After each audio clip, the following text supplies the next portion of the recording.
Back at it with another one. Y'all know what it is. Voice of Reason podcast. The slogan is, if don't nobody want to speak on it, I will. So let me ask y'all something. Let's get straight into it. Got a question. Why do black people hate on Target? Like, for real. Every couple years, it's the same conversation. We organize and we protesting and pulling our dollars back from Target. I sat back and thought to myself, why Target though? Excuse me if I'm late. Because me personally, I ain't gonna lie to you. I kind of like Target a little bit. For one, it's close to the house. They stuff is pretty good quality stuff. Pretty much all the carts roll smooth, except for the other day I did have problems finding a smooth cart. And at least by the one by my house, you ain't standing in line all day. So this ain't coming from no hate, but I had to do my homework.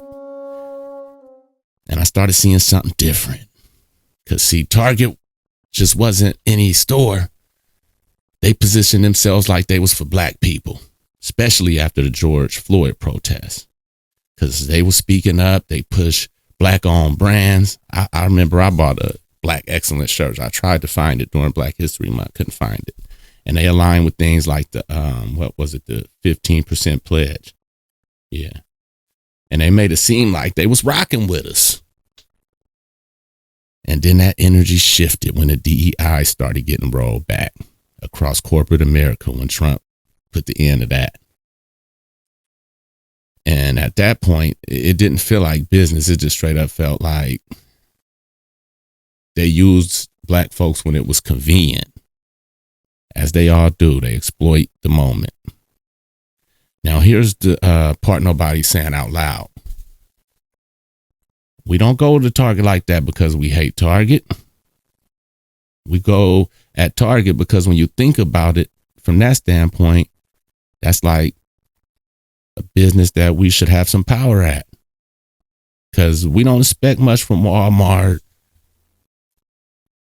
don't expect much from Amazon, but Target, they caught themselves tapping into the culture, tapping into the community. So when something feel off, that's where we go apply the pressure. That's where the pressure go. And let's keep it real. Target ain't the only one getting our money. And ain't the first, ain't the last. It's a whole lot of them bleeding us dry. Shout out Shy Rob. He like talking about bleeding somebody out. Well, that's what they doing with our money, bleeding us out. Talk about Nike. Talk about McDonald's, Costco, Walmart, even Costco. If I didn't say Walmart already, my bad. The money that we spend on devices, Apple, food, phones, clothes, beauty supplies, and all that. The real question is, why are we only pressing one company? Because to be honest, all of these systems is running the same play. I say they bleeding us, which they for sure are doing, but I can't really say that they robbing us though. I had to clean that up when I thought about it. It ain't robbery like that. Excuse me. It's deeper. It's about the dependency, because we spend, they own. So the money leaves, and then we got to start back over again from scratch, which is a sad thing because we got power. We talking about 1.6 to $2 trillion in buying power. When we talk about the power of the black dollar in America, that's about 10% of all spending. But the problem is almost none of that stays with us. And I know people be just feeling like, man, let's just boycott everything. Because that's how I be feeling. Like, let's just don't spend no money nowhere. And that sound good. But let's just be real, man. People still got to eat. People still got to live. and we just don't have the supply. We don't have the supply chain to sustain yet like that on that level. We got to get there. We got to start planning and building. So it's going to be more than just talking, complaining, and just saying that we need to stop spending. We got to make a real move, a real strategy. We got to start building, putting some paint where it ain't. You know what I'm talking about? Our own businesses, our own distribution companies, our own manufacturing, our own farmlands, our own banking, our own grocery stores. Talk about black banking. Shout out to, I did find it was a black owned bank. I think it's called One United Bank. Shout out to them. But we need more. And that idea I've been hearing, put money into a pot, because that's something we could do if we got a real plan. That's not crazy. That's like a real strategy.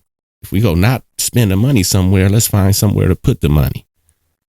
That's how real power gets, how we start to build real power.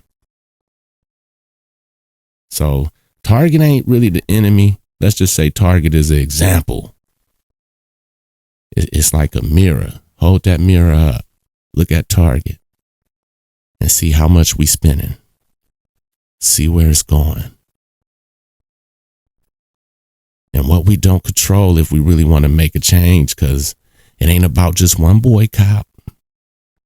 Like I said, it's about ownership. All of that power and spending power that's in the black community.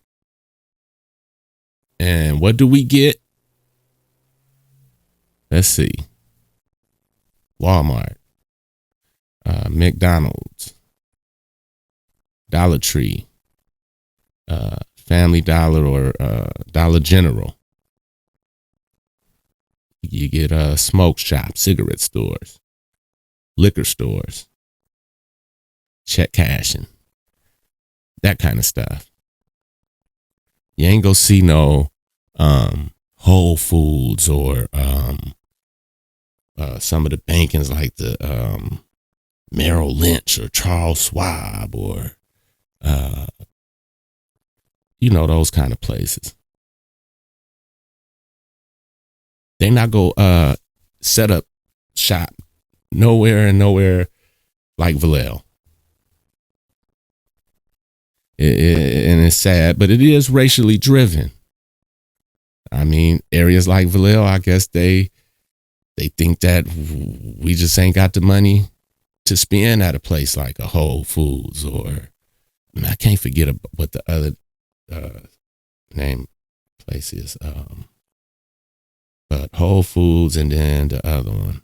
See, I can't even think of Trader Joe's and whichever other ones it is. See, I don't even know what they out there, because I don't go hanging out all in them little cities like that all the time. The Conquerors, Walnut Creeks, and the places that you will find those kind of places. The Nordstroms and, all that. Unless you somewhere close by a mall, you ain't gonna see them kind of stores. And the sad part about it is you can't blame them to some degree. Because it's not because we don't got the money to spend. It's just a liability. Talk about insurance. Talk about theft. And all of that is real, man. And I hate to say it, because that is real, some real stereotypical, judgmental type mindset to have when you're talking about opening up a business in a black community or a low income community.